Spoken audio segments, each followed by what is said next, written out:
Okay, and we're live. Welcome back to the Fanboy Cantina. Thanks for spending a little bit of your evening, afternoon, not quite sure what time it is, but thank you for spending a little bit of time together with us. And we're joined here today by, which way am I pointing? Mr. C. Hey! And another Mr. C, Mr. Chris Ryons. How are you gentlemen doing? How's it going? This is the most unnatural Hollywood Squares kind of action. Yeah. So Greg, you should put yourself in the middle so you can be in the middle of that Chris sandwich. The Chris sandwich. The Chris sandwich. I like that. Yes. It's kind of gross, kind of good, but it's okay. Anyway. I'm so sorry. That's all right. All right. So we got, what do we got in the comments already? So we've got, let's go, too much entertainment. Yeah, we got 3 topics at least for today. And, okay, Mr. Campbell, thanks for joining. Let's do this indeed. And then, yeah, I'm going to pull, okay, yes, okay, whatever. And, okay, yes, well, we're fine now. Everything is fine now. So, let's see. Let's dive right in, if that's all right, of the 3 topics. So one of the first ones. What am I doing? What am I doing wrong? Nothing. You said dive right in, and I got confused for a second. Oh my God, that's right. On my channel, we should do the introductions. The Fanboy Cantina, and as long as I'm already talking, let me bring Mr. Ryons in on the bit. It is our collaborator Chai Star, who, when he's live on the camera, will get in his phone and say, when is the next live stream, even when his face is right there on the screen, to explain the bit to our newcomer. Yes. Carry on, good sir, carry on. Well, we should actually appropriately do the introduction. So everybody, thank you for joining the Fanboy Cantina, and thank you for all the new subscribers. It's been really awesome for the past month or two. So thank you all for joining. Let's do the introduction. I'll just go to whatever direction this is. Mr. C, tell folks a little bit about you. Well, I first entered the YouTube sphere right here through the Fanboy Cantina channel, and eventually did that thing kind of like certain band members will be in certain bands and then they'll cut a solo album and come back to the band. So that's my business. The Mr. C Dives In channel does a lot of Svengoolie business, sometimes with collaborators Junkyard and Chai Star G. We'll eat a hot dog on the camera and make some banter while we're doing it. I wanted to say, I didn't think you were going to hawk your own T-shirts here through the Junkyard Wistful Studio, but I wanted to make sure that usually my setup is the background of the Universal Monsters. And so I wanted to do an alternate setup to feature the Death Star, as well as to be sure I got the Fanboy Cantina T-shirt well in focus. That's my 2 cents.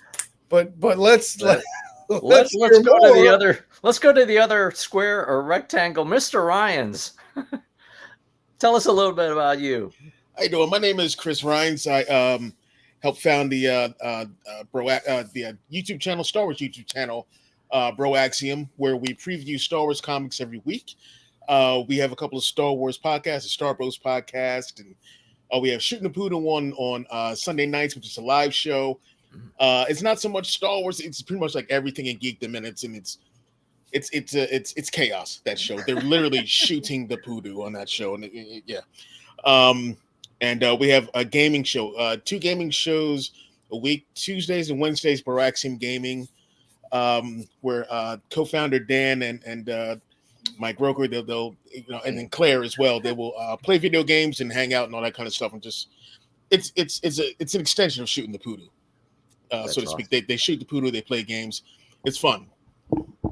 That's awesome. I've thought about, so I've got, it's just out of reach, these old school Tomy digital games from the 80s.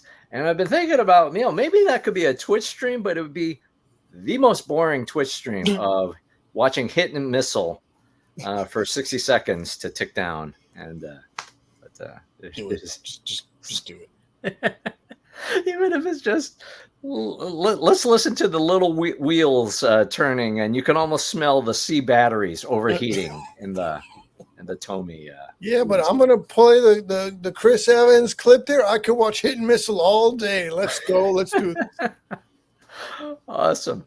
All right. So topics today, we're going to talk about the Acolyte aftermath. Then we'll talk about actually the latest new additions to the Broaxium Outpost. So I want to cover that. And then, thoughts on exclusives. There's been some feelings about D23 exclusives, San Diego Comic-Con exclusives.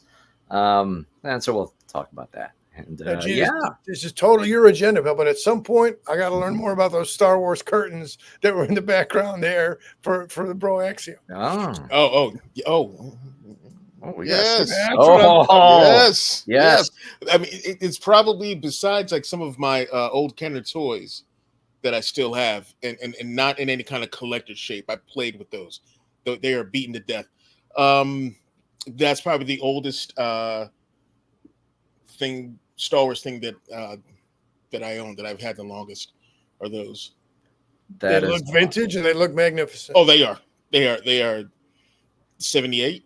I think that's when those That's came out. awesome. Yeah, it's like 3 years old. Yeah, my son, so Pottery Barn had some Star Wars merch. I don't know if they still do, but they remade those. They remade those as like the whole bedroom set. Yes, the whole bedroom set. All I have left. I don't know where the sheets went or any of that stuff. They were lost to time. As meant for many of us, but I think he still uses them. I think he still uses them from time to time. So yeah, that's awesome. Anyways, all right. So the Acolyte, I'm gonna unfortunately put up the image that came up. Mr. Ryans, we spoke the other day about the Acolyte, kind of what it meant to you and I, for sure. And there's a lot within that show, a lot that could have been better about that show, but a lot that was great about that show. But unfortunately, the latest news from Deadline that came out earlier this week is the Acolyte canceled. No season 2 for Disney Plus's Star Wars series. All right, so maybe I'm going to say Chris and Mr. C. So maybe Chris, you could speak a little bit about your thoughts on the Acolyte, your feelings about the show, and then how are you digesting the latest news about not getting a second season? When it started, I was quite angry and upset, defeated, deflated, all that stuff. When it was announced that they weren't bringing the show back, one thing I was as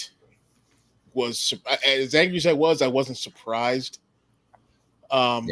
Just because, like, just on a strictly like on a fanboy side of it, the vitriol that this show got from a particular segment of the fandom, and it just I felt like let down. And like, this is one of the first times, I think I said this to you, Greg, it's one of the first times I felt let down by Lucasfilm. And for me, the only other time that I was let down by Lucasfilm was how they handled Finn from the sequel trilogy, how they handled that character. Like, on the representation side, we had Lando, and then 19 years later, we have Mace Windu, and then that's that one. That's 1, 2 like representation of any kind of black characters who had speaking lines of any kind. Were those two, except for like Panaka and whatnot. But this time he's one of the leads, like one of the core big 3 leads, and they seemed like they were led to believe he had the Skywalker lightsaber. He was going to be this ex-stormtrooper, and I'm like, okay, he's going to be like a fighter, a hero, and then he wasn't. No. They teased a bit at Force sensitivity, or at least that's how I took it in the first one, just to kind of help me cope with him. Like he sensed that laser, from Starkiller Base, like almost hitting a Hazian Prime before anyone else. I'm like, is he Force sensitive? God, I hope he is. Please tell me there's more to this character. And then it wasn't really talked about or touched upon until Rise of Skywalker, and they still kept it like very vague. Yeah. With him on that. So when the Acolyte comes, and I was very pissed about how they handled him. Then the Acolyte comes around, and I'm like, here we go. Like, we have this, this black black woman, main lead who's playing two characters. You have Asian leads as well, and like it's female leads, Asian leads, and it's awesome. It's this it's representation. Like, this is like the most diverse cast I think I've seen for a Star Wars project, and immediately the hatred comes in before the show even starts, which is to be expected. I mean, look what happened with Moses Ingram with Obi-Wan, and that was just unfortunate. And this show, I thought the show was great, and I know people say like, oh, it wasn't perfect. I'm like, well, nothing's perfect, nothing. But I thought that show was excellent, and there were so many implications for where they could go, what certain things in this series meant for the Phantom Menace era, and I thought like now that season 1 to me was that setup, and now we're getting into the meat of this story, and that was going to be season 2 and beyond. Like I was really hoping to see like some kind of a Dark Side Bonnie and Clyde kind of story. Like, it failed. Like it's going to end in tragedy, of course. But this Dark Side Bonnie and Clyde story with Chimere and Osha, and then Vernestra and Chimere and their history, and then May, maybe becoming this new person or getting her memories back or something, like we don't know, and what's Yoda's role in all this, and the fact that he kind of kept this lie about the Sith, and that it paints the Jedi in a different light, like not making them villains or anything like that, but they're just not the all around 100% paragons that we've come to know. I thought that was fantastic, and seemingly this show has been canceled or not renewed. So, right. Yeah, and one of the things that upset me is that section of the fandom is taking this as a victory. Like, yeah, go woke, go broke. See, it's ridiculous. Yeah. Yeah. Unfortunately, I wholeheartedly agree with. You hit on so many points there, Chris. Mr. C, thoughts, reactions to the Acolyte series and the news of not getting a renewal. Well, again, I could have literally taken notes as Chris was speaking, and then come back with the point by point add-ons. But let's say I'll take this as my on ramp. This is so the character of Lando Calrissian is portrayed by Billy D. Williams. Then we had the character of Mace Windu portrayed by Sam Jackson. So whereas as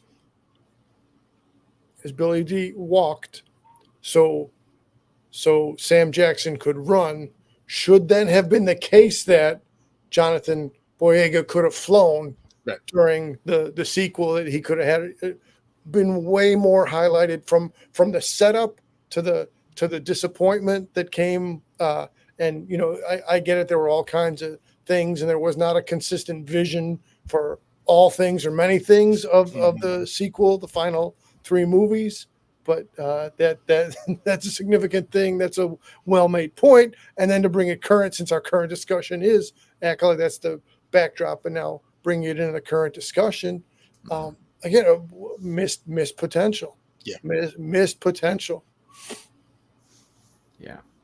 Yeah, it's really sad on many fronts, and I think Chris, you articulated it just perfect. That as an Asian person, there was nobody in the original trilogy. If anything, I thought, except for that one pilot we talked about. Oh yes, that's right. that, That's right. one pilot who blew up right after the black pilot blew up. Yeah, they're like, get him out of here. But yeah, boom, that's it. I mean, yeah. And he's like screaming. That's all we got. That's all we got. Yeah. And it was like, is Nine Numb supposed to be Asian? I don't know. I hope not. Is that all I got? And then, so not many Asians in the Star Wars universe. It would seem very few, and or there's some aliens in the prequel trilogy that maybe they're supposed to be aliens, and or maybe it's supposed to be Asian, and it's it's a little uncomfortable. But then, like, you look at Rogue One or The Last Jedi, and you've got phenomenal characters played by Kelly Marie Chan and Donnie Yen, just fantastic. But there weren't many characters, and at least in terms of Jedi, we didn't see one until the Acolyte. And what I really loved about the Acolyte was some of the I thought some of the performances were quite strong. I thought the lightsaber battles were fantastic, something we have not seen probably all the way back to the prequel trilogy. It was just awesome. And there are moments in that series that I think were truly outstanding, and just giving Lucasfilm some credit of doing something not involving the Skywalker saga. Just being free from that for just a little bit. Even with the Mandalorian, we still got the moment with Luke Skywalker, which was fantastic. And I did weep, like, on the floor of my couch. I just like dropped from the sofa to the floor. Oh my goodness, how awesome is this? Is it to see him plow through all those droids? So it was phenomenal. So I give Lucasfilm a tremendous amount of credit for being able to break free from the Skywalker saga, but now with this outcome, I got a lot of questions and concerns and discomfort. Right? Does this mean that we're not going to be able to tell stories from a galaxy far, far away, except for somehow being tethered to the Skywalker saga? Are we going to have the wrong set of takeaways in terms of representation in characters in the writer's room and all of the facets of the production? And does this now just we're not going to be at least on a maybe most petty level? For the story itself, there was a springboard for, okay, you've set this thing up at least to continue the story of the stranger, Khmer, and May or Osha. I think it was interesting. I was interested in that.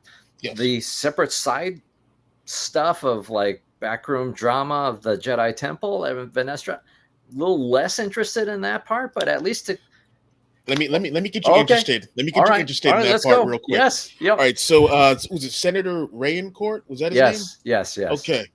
I the way he was speaking to Vernestra, what he was saying. Oh. Now, take Palpatine's ties to politics and who his master was at that time. At that time in the Acolyte, Plagueis was around. I think he's some kind of an advocate for Plagueis. Like that was like I was like, oh, he's working with Plagueis. Just like his absolute disrespect of the Jedi. He's like, what is it you people say? Like, you people. May the force be with you. I was like, he's working with Plagueis. At least that's what I'm hoping, because I want him to have a larger role, because I love that actor. I think he was great. Like, I'm a DC guy, so I was I loved him in Supergirl as Martian Manhunter. He was amazing. So, But I mean that I was absolutely intrigued, and at that point I was like, okay, I need more on that side of the gal. I need more of the political stuff now, just to see where this guy's coming from. No, sure. But And now we're not. we're not. Unless you put it in comics, but this is something I want to see. As much as I love the comics, and much as I want as many stories, many awesome stories in the comics, I want this to be a show. I want to see this on the screen for sure. I completely agree. I was then now digesting the news. Well, at least again on the story element, which again seems like the smallest part of kind of the backlash or the feeling of the aftermath after this latest news. Maybe it would be a comic. Maybe it would be an animated series. I do think within animation, there's greater ways to maybe do world building and other storytelling than maybe what live action is capable of. But since we've gotten that taste of these characters in live action form, it feels like it would be a disservice, a cheat to not do that. Yeah. So it's really sad. So even though I had really mixed feelings about the series, I think that there were points that were stellar, other points where it was less great. All of us here come from the era where Return of the Jedi came out, and that was it. There was nothing else. But there was droids in the Ewoks cartoon, and I watched one of those. And there was the Caravan of Courage and the Endor Adventure. Yep. I soaked it all up. So I'm like, this is all we got. This is all we got. So, I'm taking it. Yeah. Taking that, those Marvel comics. The Marvel comics. Encyclopedias. I used to, I was in the tabletop role play gamer, RPGer, but I got those books just to read Star Wars stuff. Yeah. Yeah. I've got a problem. So like that we still get Star Wars even when it's maybe not at the level of the movies that we love or the stories that we necessarily love. It's still Star Wars, so it's still to me a gift. But it's it's really, really sad. Oh, there's a comment in the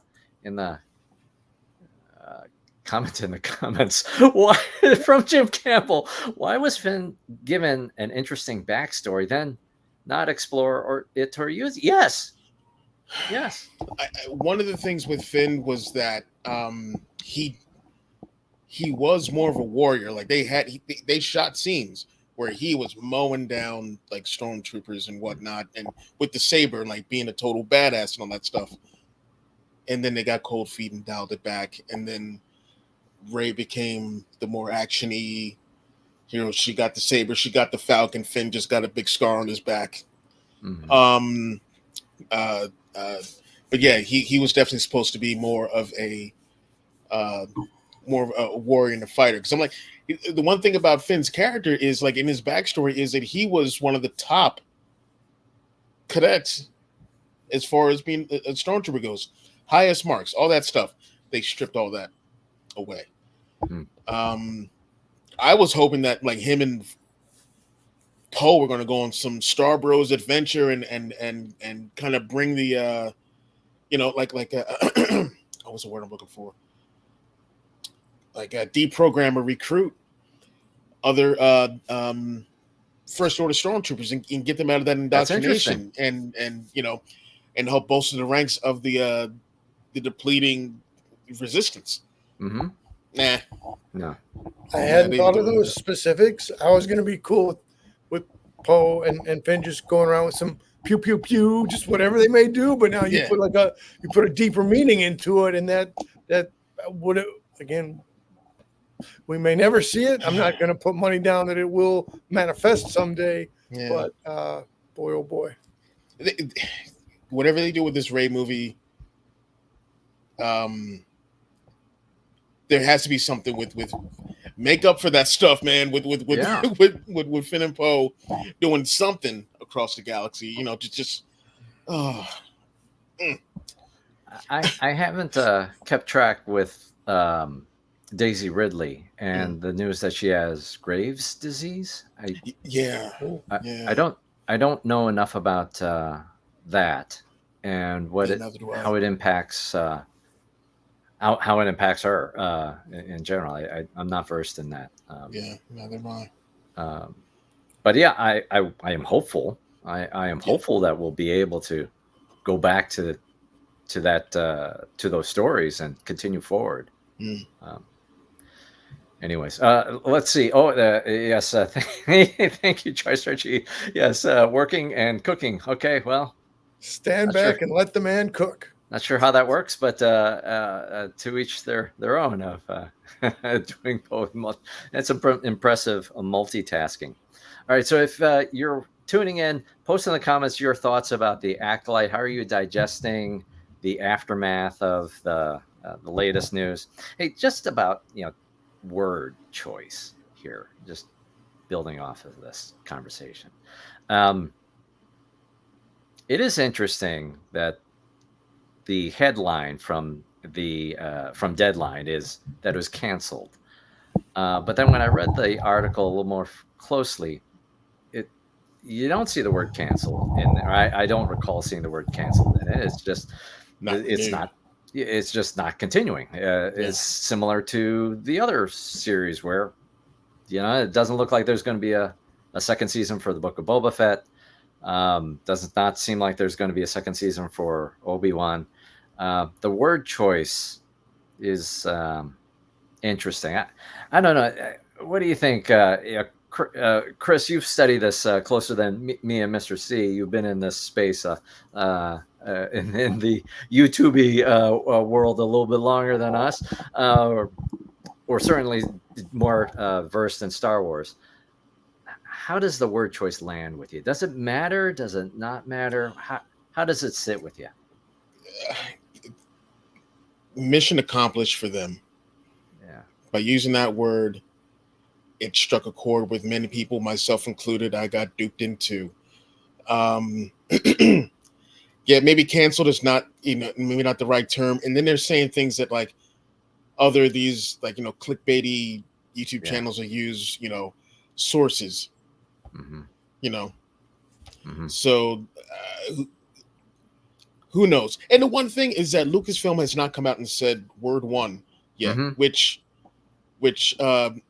one gives me hope that maybe that's not the case, but two, they should have said something because the optics are not a good look for them not to say anything. And knowing what fans who love this representation and love this story, and they're not coming out and saying anything, it seems a little, heartless is not the word I want to use, but the silence is deafening. Yes. Yeah. It's not a good look all around at all. No, it's definitely not a good look. If anything, within that show, it shows that word choices matter, right? There's that moment in the Acolyte where it's essentially the Red Wedding episode. I think it's episode 5, and it's just devastating to see the battle between this army of this battalion of Jedi against Khmer and just being decimated. And then when the stranger Khmer does the 3-hole punch to what is it, Daphne Keene's character? He uses the choice. Oh, was that its name? And it's like, oh my goodness. And so knowing, Leslie Headland's space and where she came, that word choice was meant to sting for a reason. So there's an intentionality in word choice in the series, even when the writing is not necessarily all the best. But some of those moments, they thought about it and they wanted it to hit you across the face hard. and so bringing it to now this aftermath, yeah, it would be nice to see somebody from the studio to defend its actors who are now bearing the brunt of all these ugly comments, the red laser eye celebrations of this, or people laughing about it. It's not funny. It's actual. For people who are deeply invested in the show, people who love the show, or people who just freaking have jobs and work and depend on the entertainment space to put food on the table. Celebrating that people are out of work is I can't understand it. But then at the basic human decency level of just defending the actors, the silence is deafening. Yeah. Like something should have happened before the show came out. Yeah. Oh yeah. Heck. all the lead up, review bombing and just all the lesbian this and woke that. Sometimes I think they should just take the guardrails off and just lay into these jabronis. Like that's what I want to, that's what I'd love to see from them. It's just to rip into them and shut them up. And of course they won't shut them up. They'll be like, oh, Disney hates his fans. Like, no. Or Lucasfilm hates their fans. Like, no, they just don't like you. Grow up, Yeah. All right. I feel like we're on a downer note. Yeah. Well, then let me try to bring. Oh yeah, okay. All right. Help us out, Mr. C. That may have been the first use. I can't say for sure. There'd be a lot of footage to rewatch and cover. But that may have been the first use of the word jabroni on the Fanboy Cantina channel. Because I'm largely confident I have had the word in my head, but not articulated it in this space previously. But let me say there's a sea of jabronis out there, and we're going to start our course into some more upbeat business. So, gee, if that's the cue, if that's the lead up, we got 3 topics today. If that's closing out on topic 1, what have we on topic 2? Well, on topic 2, apparently is about facial hair. This is 1A. It's babyface Mr. C, and then Mr. C with no facial hair. These things is not like the others. Yeah, I just got kind of lazy the past week. An hour. If we run for an hour, we'll start to see some Lon Chaney Jr. manifestation right before our eyes. Those Greek genes, those healthy Greek genes coming to. That's awesome. All right, so Mr. Ryans want to talk about some latest things over at the Broaxium Outpost, and then actually I've got a prop if I could. And so after our last chat, I'll go to the one shot here. I did receive this morning the Apollo Creed action figure. This is truly majestic. It is fantastic. This thing is I had seen it on the site. I saw it, so you can get this on the Broaxium site, I think still. And I took out a few.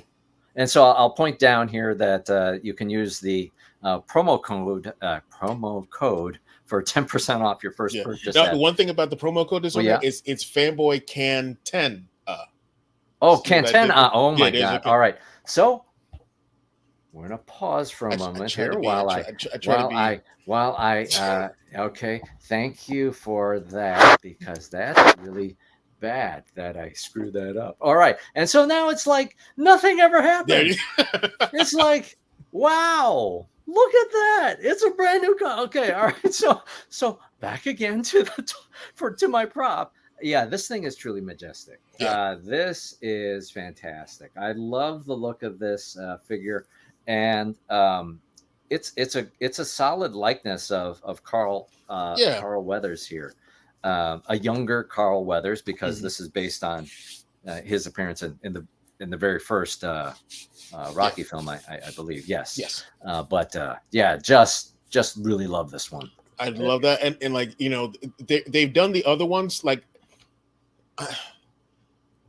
Carl Weathers is like my like when he Yes. oh man, listen, when it was announced that he was going to be in the Mandalorian, I can't begin to tell you how elated I was. Yeah. I'm like, these are two of my favorite things, and they're what? You know, like it was amazing. Like I think I said this. I may have said this last time. Carl Weathers is like a spitting image of my dad. So as a little kid, like I like see my dad on screen, you know, and then Rocky IV happened. Yeah. I was not that didn't go well for 10-year-old me. You know, or a lot of us in the 80s either. And just as another prop, this is the Super too. 7 Carl Weathers or Apollo Creed action figure. Excellent. Love this. Now they do not have Drago. Beautiful. Look. Let me tread. Oh my goodness. Look at this. By comparison, for the new one in the box there, does it have battle damage face on Apollo also? Yes. Wow. There's a second head in that box that'll have some bruises on there. Oh, I can't figure out. I will be the worst. Oh my god, I'm gonna stop. Yeah, so it's right here. And they've done for that now. They've done Rocky, and there's a set that I missed that was from Rocky 3, like my favorite Rocky movie. Where they have Rocky and Clubber Lang, and I was really trying to get that Clubber Lang, but I can't get that anymore. And now the new set is out with Rocky and Ivan Drago, and I refuse. I refuse to get that murderer on an action figure. Nope. No. Never. No. Chris, I love your conviction to your anti-Drago position. And again, I was in the comments, not in a box on the screen like that. In a world where Ivan Drago would have had some cuffs on him for murder. Yes. No, this guy gets to walk around. Like, why is he in the second Creed movie just walking around all willy-nilly? No, put him in jail right now. You would think that the rules are different in Soviet Russia or something. Whatever it was, kind of wrong. Maybe a lot wrong. Yeah. Maybe a lot wrong. Yeah. All right, so I'm going to try to see if I can share the right screen first, and then I've got some images that Mr. Ryans was kind enough to share, and so I am going to now screw up the right. Let me buy you a minute while you're navigating that. Well, we're still on the Carl Weathers related, so you go ahead and navigate. All right. Let's also take recognition of Carl Weathers in Predator fighting with just the one arm. As a kid, yeah. I also cried in the theater for that one as well. So I'm like, why you guys keep killing my dad? Like, you know, like I was. Man. Oh man, I love that movie. Oh. It's a beautiful thing. All right, so hopefully I'm sharing the right screen here. Yep. And okay, for sure you're good. All right, thank you for that.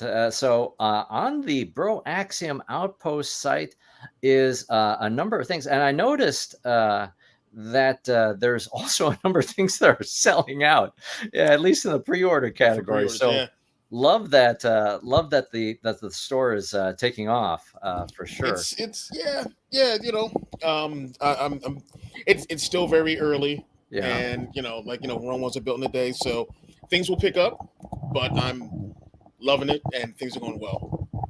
So one of the latest things to the store is the addition of the comic combos or the comic combos. And you mentioned it when we got together last week, and this is truly amazing. So it's the combination of both some action figures along with the comics to go with it.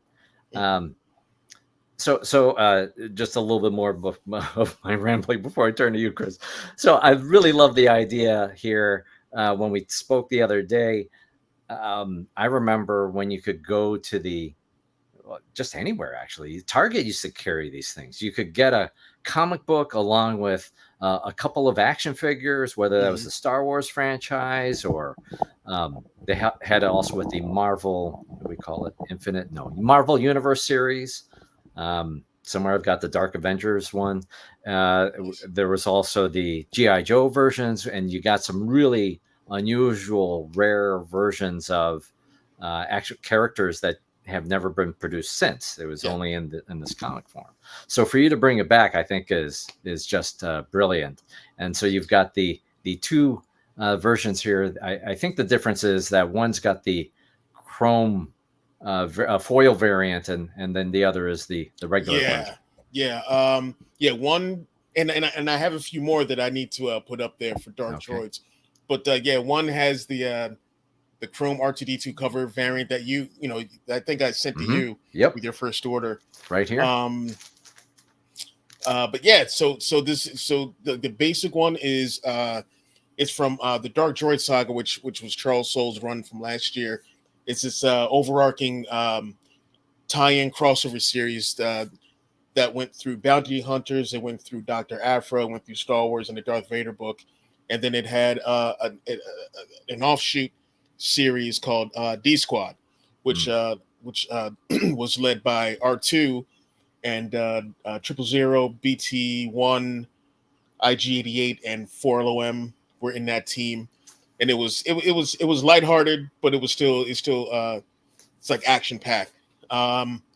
So what I did was I took these Star Wars Vintage Collection 50th Anniversary Star Wars droids from the animated show. There's an R2D2 and a 3PO. I took those, and then I put them with the variant covers, which are the action figure variant covers from John Tyler Christopher. That'll be the one where you see the 3PO with the purple eyes. That's the comic book cover. So here we go. I love those covers. Like I have a ton of those covers. They're beautiful. So you get all those, and then you get the R2 goodness. And you get the 3PO. And that's going for $34.99. That is, I didn't realize. I didn't realize because because it's new to the store, so I didn't realize that you get all of those comics as part of this bundle. Mm-hmm. That's pretty sweet. That's pretty sweet. I'm working on some more right now. Okay. So let me switch over so I can stop sharing this, and I'll put up some of the pictures that you had sent to us. And sorry, let me again buy you a little moment of transition, and I'll try to get my question to part A before we move on to part B. Okay. So do we know? And if we don't, let's try to look it up. But who is the package artist for those? Because in the Super 7 world, we've looked at, and I can't think of the guy. I tried to Google him real quick, but the package art really enhances the actual figure sitting in there. So is it known at this time who is the package artist? For the comic book covers, or for the card backs for the figures? For the card back. Oh man. I think that was, I forgot the artist's name, but that was I think that was concept art or some kind of ad slick art done for the cartoon from back in the day, and they used one of those old images from that. And I forgot the person's name, but the art is so cool. The art was so cool in that. Yep. No, absolutely. And hey there, Mandarin. Thank you for joining in. That is really nice. And please be safe while you are driving. But it's really great for you to join in. All right. So let me, if it's okay, Chris, I'll share some of the Okay, we blocked out Mr. C in the middle, but yeah. Good. So we're okay. So tell us about what's coming soon to the store. Okay, so we're going to have, what I'm about to do with these is have an add-on for every Star Wars figure, where there'll be you'll be able to if you're going to buy a figure or two figures, you can have an add-on, the Comic Combo add-on, and it'll be four random issues. Nice. For like $10 is what I'm doing for these things. So a $10 add-on for these. Some of these issues are normally like $4.90, like $3.99, between $3.99 and $4.99. Some on $3.99 and $5.99 really. But I'm discounting them a bit for this add-on. Now with the random ones, it could be an issue 2, an issue 47, an issue 30, an issue 20, or something like that. Because my mindset is just like with the original trilogy, it started in the middle. My thing is, when it comes to Star Wars, wherever you get in is where you get in. So like, if you like what you read and you want to see where, how you got to that point, find the other ones, find the ones beforehand or go further. And then I'm going to have themed ones, like this Star Wars figure. This is the Princess Leia, which is based on her character and her outfit from the Princess Leia comic that came out, that miniseries that came out back in 2015. I think it was like late 2015 that came out. So I have that issue with that. I have the Dr. Afra figures, the vintage collection action figure, and it'll come with issues 1 and 2 from her second series. And I have that one. I have those, and then the ones beforehand. Those were variant covers. Okay. These are the covers that you'll find, like the main covers, like on the shelves. But yeah, wow. I'll have stuff like that there. So I'm gonna have some themed, and then I'm gonna have add-ons, and I'm gonna start doing it like once I can get more comics of like different shows, different IPs. I'm gonna have G.I. Joe. I'm gonna have Masters. I'm gonna have what else is out there? I'm gonna have and Marvel Comics and DC Comics. What I'm going to start doing a bunch of different ones. But right now I have an insane legion of Star Wars comics, like multiples of every variant of every issue. So I've got a lot to work with. So I'll be doing that with the Star Wars figures for now. Very nice. And the last one is in that theme, just like you've got with the Princess Leia series. Also this one from Star Wars Adventures. I think I have Jackson, right? I think I have that Jackson figure somewhere in my stuff. The most controversial rabbit, and not just in the history of entertainment, but all history, the most controversial rabbit. I was never a fan of that rabbit. Well, neither was Lucas, right? That's what Roy Thomas created him for the comic side, and then notes from Lucas. That's why Roy Thomas bailed out of writing the Star Wars Marvel adaptation. Yeah, and then Kevin Scott, who's a current writer for the High Republic team, that's like his favorite character. So like when he came on board to start adding things to canon, he was like, "I'm bringing Jackson back, and there's nothing you can do about it." So I was like, well, here we go. The rabbit's back. But he's done a good job with it. There's that cover where Jackson is trying to get in, and then you see Han Solo and everybody else. That will be in any of the random combos. I have a few of those. That is a classic, awesome cover. That is an awesome cover. All right. So if you are interested in any of these comic packs, you can go to broaxiumoutpost.com and pick them up, or pick up the Droid series right now, and the other series, the other sets are forthcoming. Yeah, I should have some of those up this week. Oh, awesome. And then I just knocked over some prop. I'm going to try to reach over this way. And okay. So even though the latest series, the Acolyte series is not continuing for, I still do like these action figures. The Master Indara. Yeah. And so Master Indara did come through, and love also the secure box for keeping this safe, because unlike you, I shelf dive all the time, and then it's just like this. It's not a great feeling. So this is a blessing. So thank you.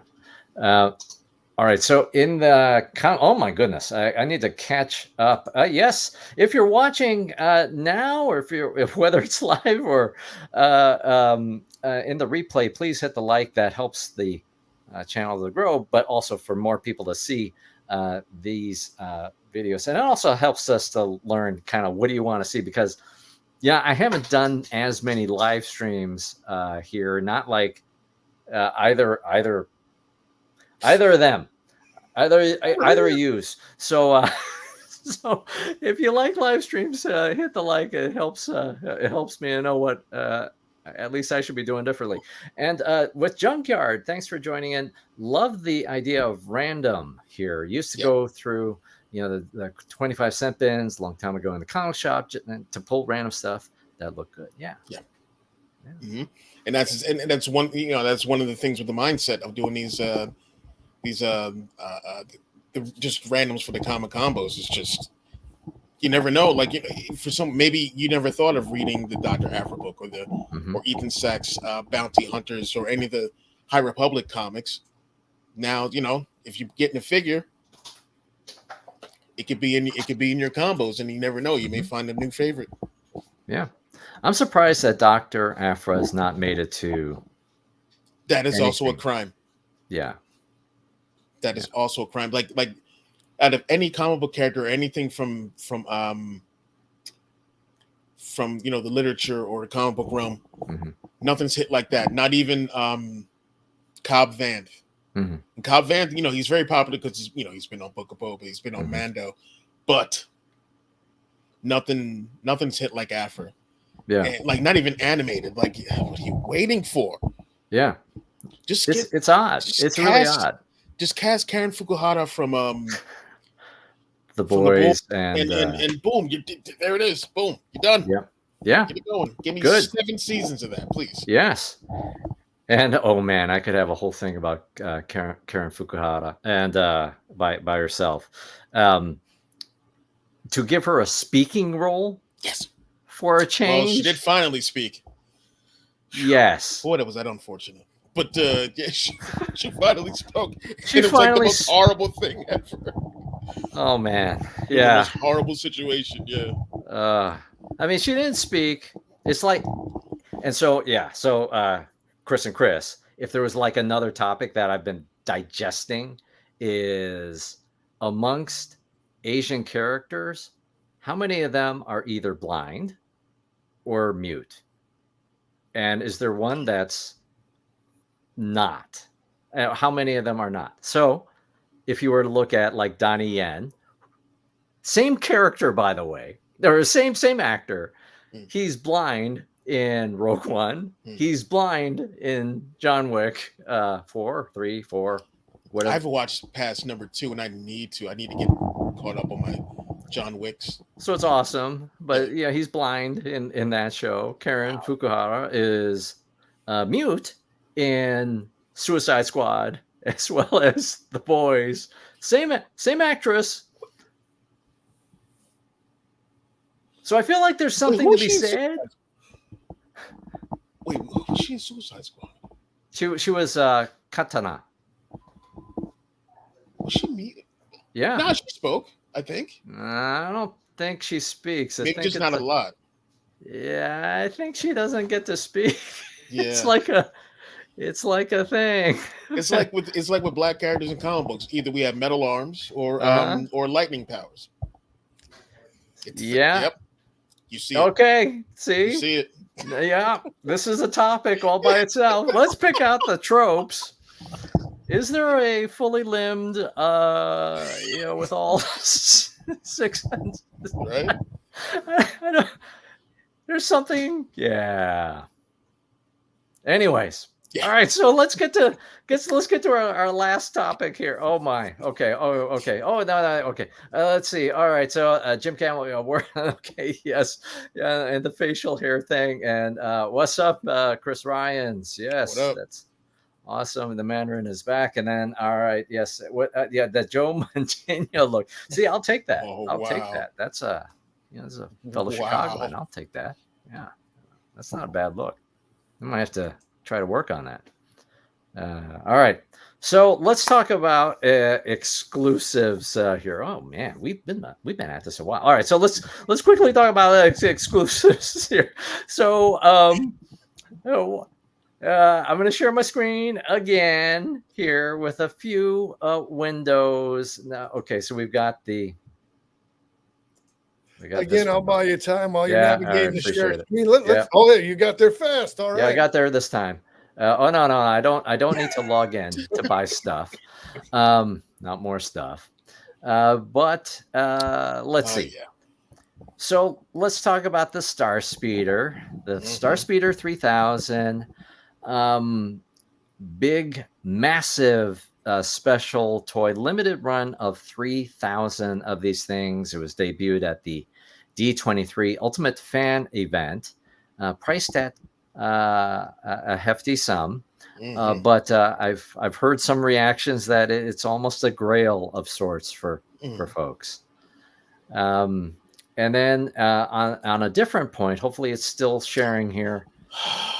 Hasbro Pulse had at the San Diego Comic-Con the G.I. Joe Classified Series item number 130, the Cobra Commander Once Was a Man action figure from G.I. Joe, the movie.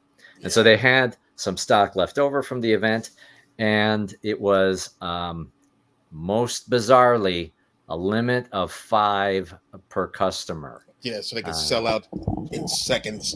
Sell out in seconds for folks that have the VIP status. But even then, if you have the VIP, it didn't guarantee you having access to this. And right, from what I understand, it sold out within minutes. Yeah. Here. So obviously a lot of, I can't get out of the screen. Obviously a lot of feelings about exclusives and this kind of forced scarcity, kind of element. Like I did wonder for myself with the Once Was a Man action figure, am I truly interested in it? Or is it because it's exclusive at San Diego Comic-Con? That is that the reason why I mentioned? I think I am actually interested. I think it is a cool looking action figure. Yeah. Did not love the movie that much. I think we talked about it a little bit, Chris, but some cool elements, and it was certainly an unusual figure, and I wondered, would this ever be made, at least in the G.I. Joe form? So it's cool. And then with this Star Speeder, it's a really hefty item here, and I understand from Victoria's Cantina in her live stream last night, there were only 500 of these things sold online. The 3,000 produced overall, 500 were available online. I don't think you can pick it up at the parks if there were any left over, but I don't know for sure. They had them there at the D23 event, but such a cool thing. But not produced enough. So what are your thoughts, Chris? I guess a lot of questions like, how do you feel about exclusives? We could go that route, or just like the big toy kind of thing. Is this something that retailers are willing to take risks on? What's your feeling about exclusives? I don't mind exclusives. It upsets me when it's something that I really want and it's impossible for me to get. Yeah. Like this the Once a Man Cobra Commander, like that's a figure I've been looking for, or hoping that would be made since 1987, you know. And then they finally did it, and I can't get it. Right. I'm a little upset about that. The making it 5 per person, it's just I have an eBay, but I mean, it's begging for resellers to take this thing and jack up the price like mad. Sure. And that's what's been happening. Like there are people selling it for more than, maybe like 3.5 times what they're paying for it. I know it's going for $39.99. Right. Which for that is, I think, a fantastic price. But then there's people who are selling it for $135, $150. And I think that's insane. And that's it's not cool. But yeah, exclusives as a whole, I don't have a huge problem with them doing it. I have a problem if they do it's only at Walmart, because then the thing is you have to I'm not checking go to Walmart. And I don't want to go to Walmart. Place frightens me. I don't know about your Walmarts, but the Walmart near me, everything is it's kind of in a rough part of town, and Walmart itself in Philly, the couple of them, it may not be in the rough parts, but just the Walmart alone is the rough part of town. Yeah. That's the right way to characterize it. Yeah. So yeah. One thing I would hope that would be done, which I was hoping was going to happen with the Cobra Commander, is that it'll be exclusive for maybe a certain amount of time, and then a general public kind of thing. A general release. There was a Serpentor that they did that I was like, I know I'm not going to be able to get that because I can't go to San Diego Comic-Con, or I'm not a part of the Hasbro Pulse, whatever the you know, The VIP the thing. special club, the VIPs. Yep. So I know I'm not going to get it, you know, unless I go on eBay and pay some exuberant amount for it or something.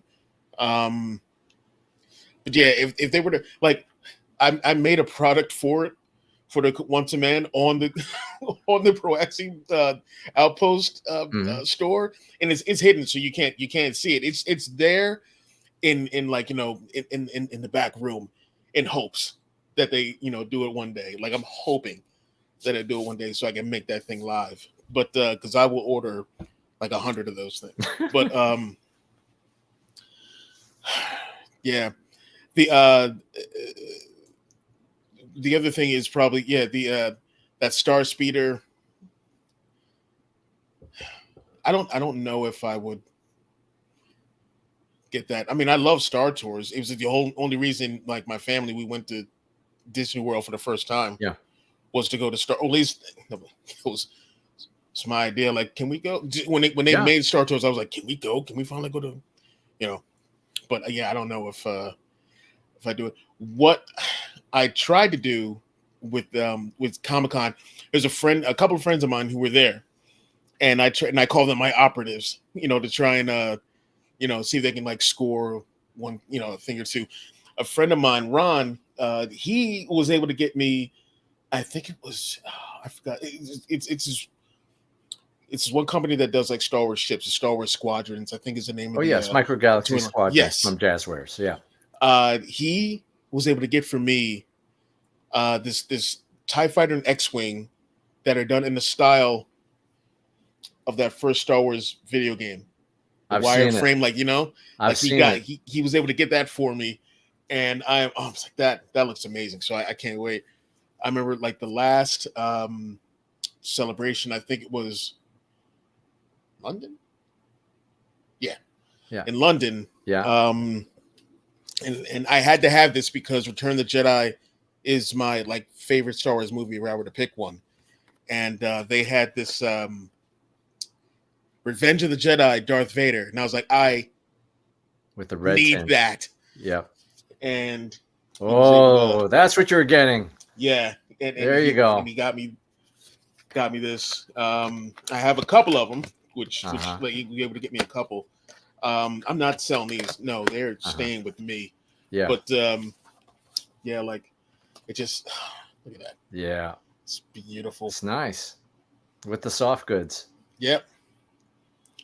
And with the Revenge of the Jedi logo on it. Yep. I think this is the most I've ever touched this thing. And the other only one I have is Dave Filoni. Oh yes. Yep. Yeah. Some of those are like too special where I have to get them. I have to go out of my way to get them or find someone to get them for me. But yeah, sometimes those exclusives and whatnot. It's unfortunate how they, you know, sometimes are way too hard to get. Yeah.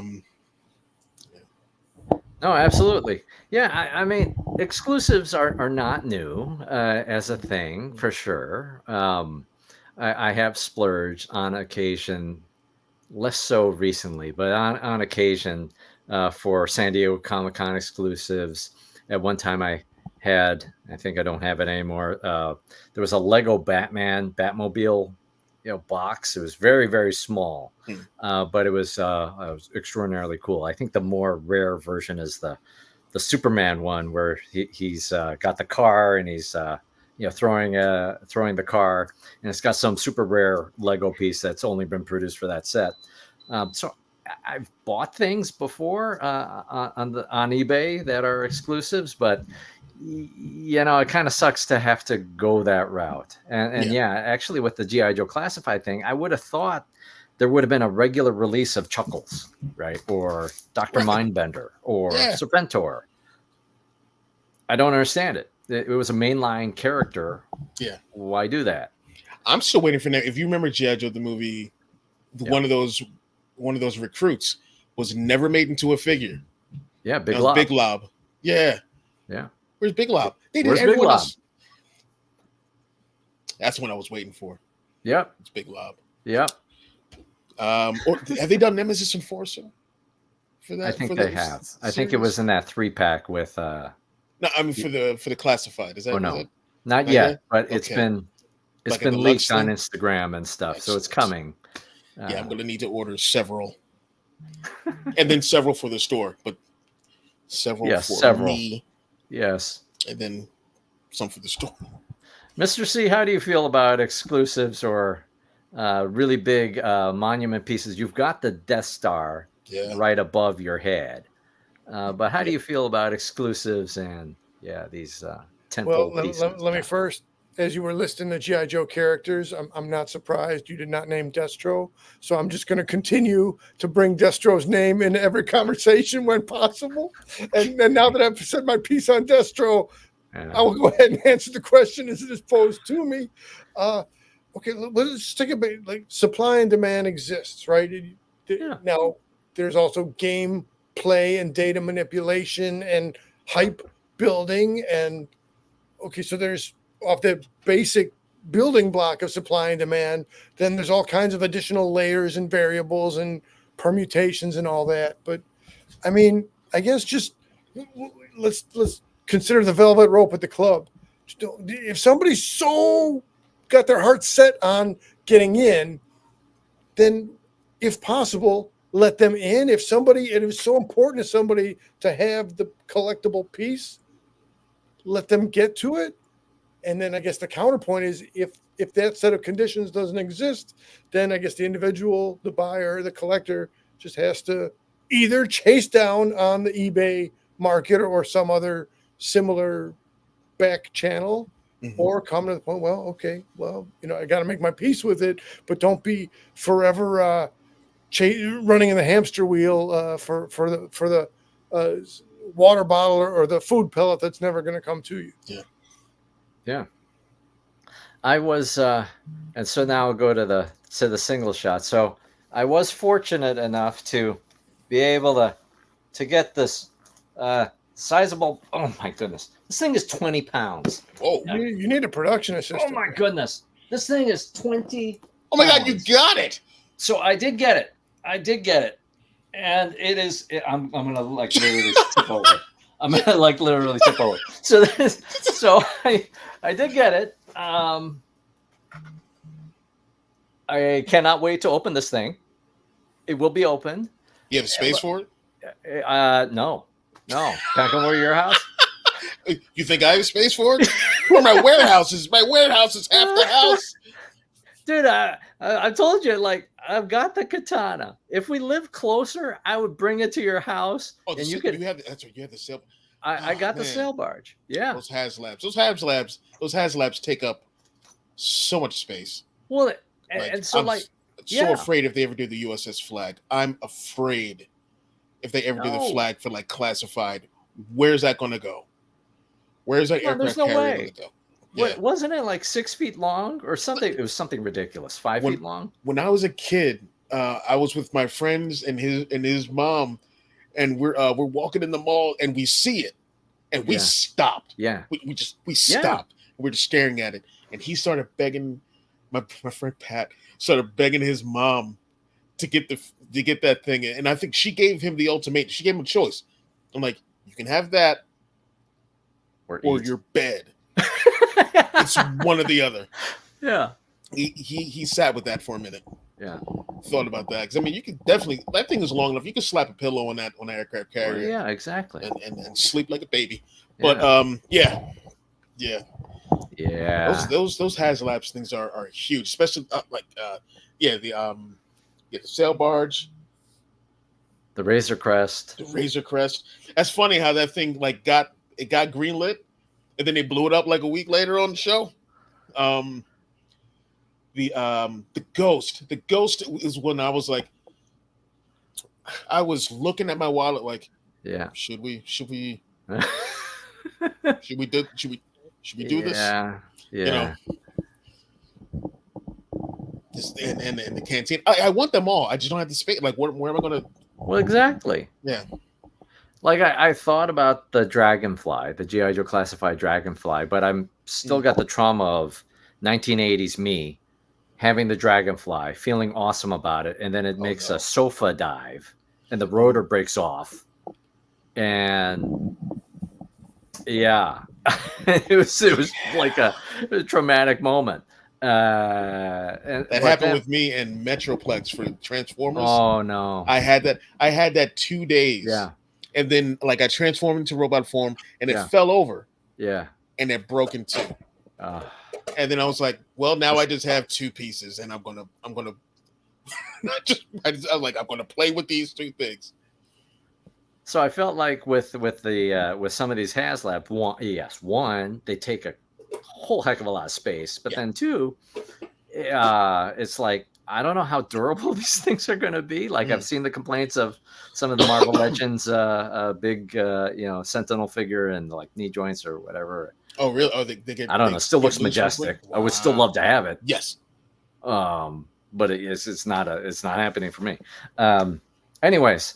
I mean, on the one hand, it's cool to be in an era where we can get like really awesome things that this would never have been possible, like a toy with a screen in it. Well, 1980s me would have just this is unheard of. This is the 21st century, and here we are in the 21st century. And, oh my goodness! You talking about the latest one, the Rattler? Yes. Yeah. The Star Speeder with the screen in it. Yeah. Because the Rattler. For the G.I. Joe HasLabs, also like in the cockpit, the screens light up, and 10-year-old me was just like, yes, like that sells it alone. Like for me, that sells it alone. Does it do sounds and all that stuff too? What the Star Speeder? Yeah. Oh, it does everything. So. It has the little ding bell when you open the doors, and then it closes, and then it's better for 300. But then inside, so you've got seats for like 25 action figures because it's that large. So, but then Black Series or Vintage Collection? Vintage Collection, yeah. Black Series, it would like be larger than my house. So then, but then the key thing is. It plays the Star Tours content. No. It has an LED screen with the content in it, the whole content, and then and there are lights effects inside timed with the actual ride. So short of it actually like moving around, right? It doesn't get more awesome than this. Wow. Yeah. Now I want that. See. Well, but unfortunately, go on eBay real quick. Now I think it's so. Now I'm almost conflicted about opening this thing because it's going for multiples of the price point. It's astonishing. Okay, yes, this is not your real face. It's your AI face. What the heck? Oh yes, about the. Gotta go back up one more comment. Yes. He was saying. Yes. Chi-Star had said, "Here's an exclusive," but I mean, since that comment posted, I tell you, I feel like it was a fresh blade this morning, but I feel it growing back in as we speak, and then maybe this is just a quick out. The original Crow is iconic and a classic, and I mean, this is a whole show unto itself. Yeah. But just to keep a quick comment to answer the question, it's untouched. It's more untouchable than Elliot Ness and the Untouchables is the original. So good luck to you guys with the current gig, but you cannot beat the OG Crow. No, not at all. I still haven't seen this yet, but nothing beats Brandon Lee's Eric Draven. But I'm going to watch this. Oh, you are. I'm going to try to keep my nostalgia to a minimum, but it's going to be tough because that's a tough one to beat. The reviews is this character? Is he Eric Draven in this one too? Unfortunately, is Eric Draven. Why do that? Yeah, just make it another character. Yeah, I was watching Winston Marshall's bit actually, Mr. C out of the thing review. Yeah, unfortunately, it was Capes and Cowls on Harloff with Winston Marshall and Coy Jandro, and unfortunately, it's Eric Draven and oh man, what's her name? Sally? No, Shelly. Shelly. Yeah. Right. Unfortunate. I I don't know what that means. What? FK Twigs is in New Crow. Yeah, what's that? Okay. I need a decryption. You Go ahead. I looked at the Star Speeder on eBay. Yeah, it's tempting to sell it. Oh no, it's what it's going for, which is insane. You bought it for how much again? 300? 300, yeah. Just go for like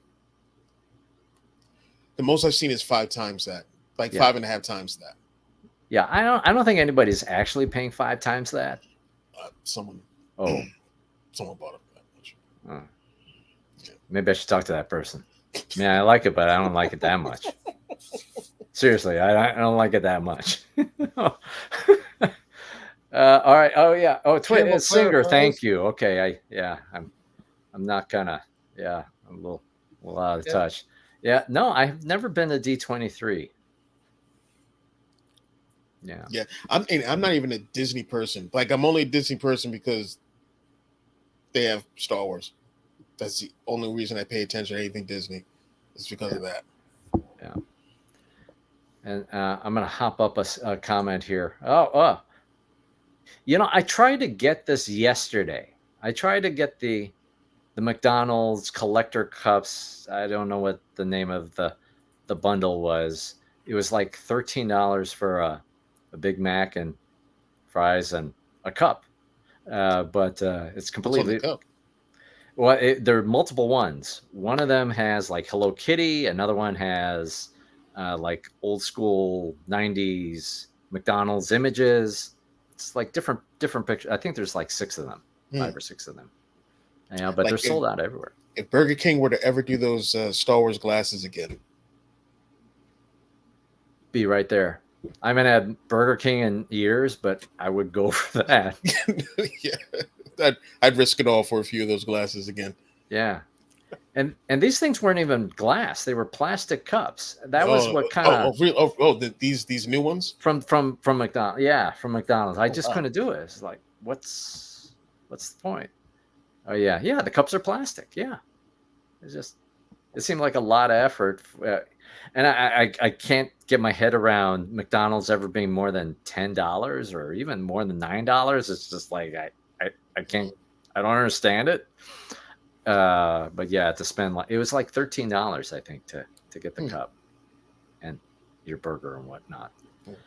But and that's what we're talking about. The D23 had the Star Wars exclusive toys, which includes this Star Speeder and also the MacGuffin sword knife thing from Rise of Skywalker. That was also one of the things at D23. It's got a name. I don't remember. It's just Sith knife? Oh, sure. We'll go with that. That's it. Yeah, that thing. With the little bit that comes out, I think, that was used for the no, not compass. No, that's really not the right word. Yeah, whatever it was. Protractor. Okay, let's go with that too. Yeah. It's essentially a protractor. Yeah. Hey kids, let's learn. Let's do a right angle. Hold on, I got my prop from Rise of Skywalker. All right. Well, oh man, we've been here for almost an hour and a half. So I think we'll maybe like wrap it up here. But if you're watching, post comments about your thoughts on exclusives and the convention, the scarcity kind of stuff. Is it a good thing? Is it a bad thing? Maybe you've got a grail item still out there that you're trying to get your hands on. So post the comments. We'd love to hear from you.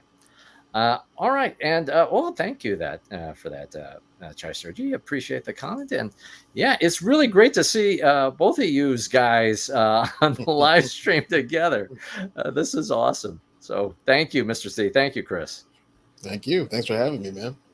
This is good fun. And as we're in the wrapping up process, let me just say, as I watched your previous episode, just the two of you in the conversation coming toward the end, I just want to figurative tip the hat to Mr. Ryans on the Broaxium, because he's saying, like, just the idea of setting up a shop, to me, I was like, oh my God, I'm gonna come look at your stuff and everything, but it was overwhelming. So to hear you say it's kind of not to put words in your mouth, but this is a project that you had been brewing for a while, and then was the right time and place to bring it to fruition. And then you said also there's a decent amount of anxiety. So, but I mean that is the thrill of life, right? Is having a vision, something I really want to make it happen, but the working through the anxiety along the process of it.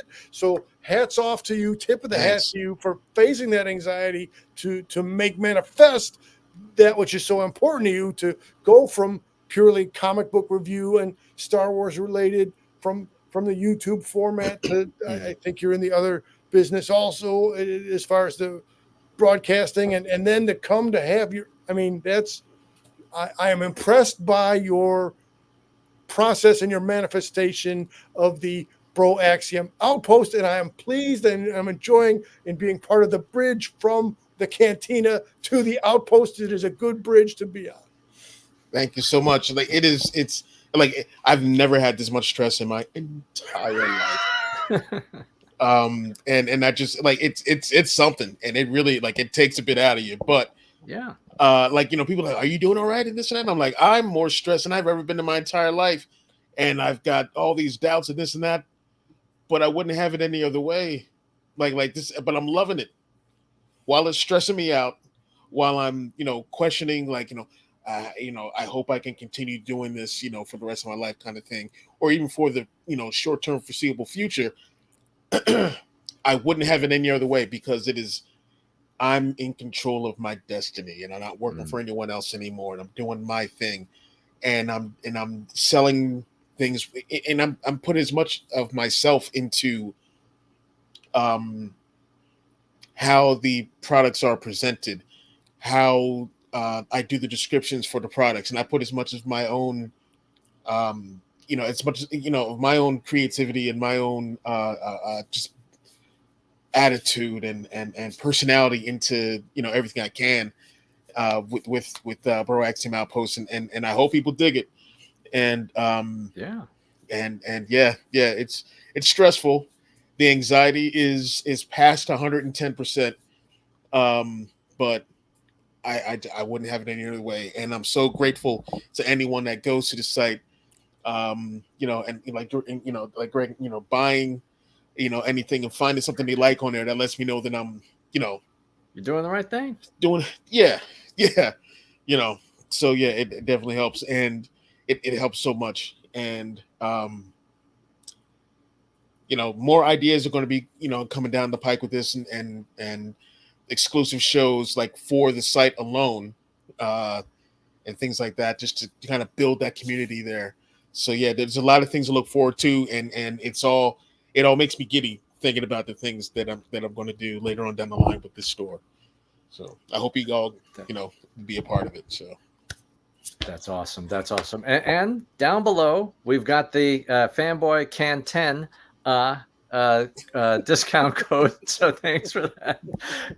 Thank you, Chris, for giving the code for folks. Absolutely. So for 10% off your first purchase at the Broaxium Outpost at broaxiumoutpost.com, you can go there, pick up any of the stuff that's already in my house, or as well as the comic packs that we talked about earlier in the stream. And then to round it out, okay, thank you for the yes. Please do hit the like and the subscribe, not just for this channel though, not just for this episode, but head over to Mr. C Dives In to follow his channel along with Chris Ryons over there on the Broaxium channel, and please do check out the shop. And then I don't know, We're getting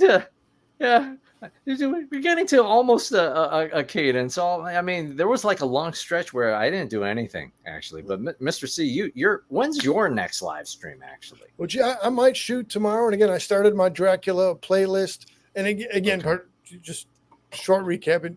There was a time where it made sense to take some of this Svengoolie and classic Universal related content from the Fanboy Cantina into its own format over here on the Mr. C Dives In. So time passes, and now I'm starting my Dracula playlist after being around for a minute. So I made my field trip to the Field Museum where they had the Bloodsuckers exhibit, and so next up I've got the legendary movie studios got into the comic book. I said I'm off on my channel. I swore off jumping off camera, but I didn't swear it off on your channel. Okay, all right. So we'll just truncate it a little bit that way, and then okay, now we're back. No. I will soon. Coming up next on my Dracula playlist, we'll be breaking down the legendary hardcover comic of Dracula, to be followed by the Dracula Mego figures and other figures. And so I'm into my Dracula business. Awesome. I do need to get to my review of Flashback Weekend and and more coming up. Awesome. Yeah, I've got what time is it? I'm thinking about this about my weekend. So later today, I'm thinking about going to Flying Colors Comics in Concord, California. We talked about this a little bit, Chris. So Flying Colors is the birthplace of Free Comic Book Day, and they're having a sale today, so I might go to that. And then tomorrow is Cape and Cowl Con in Berkeley, California. That's organized by Cape and Cowl Comics in Oakland. So hoping that I'll be able to capture some footage and share that later here. But in any case, it got suddenly dark in here. I don't know, or maybe the ring light is burning my retina off. Maybe yes to both. So it's getting dark here, but it's only it's 6:30 here. It's Friday at 8 a.m. out this way, so it's with the time difference. Whoa. Yes, it's a big time difference. People don't understand. I thought it was only 3 hours. Everything about PST I've learned is a lie. I thought it was... All right. Well, thank you so much, everybody, for watching, and thank you, Mr. C and Chris, for being here. It's such a joy. Thanks for watching. Do us a favor, hit the like, hit the subscribe, follow my friends over here, and we'll see you next time. Good night, everybody. Take care.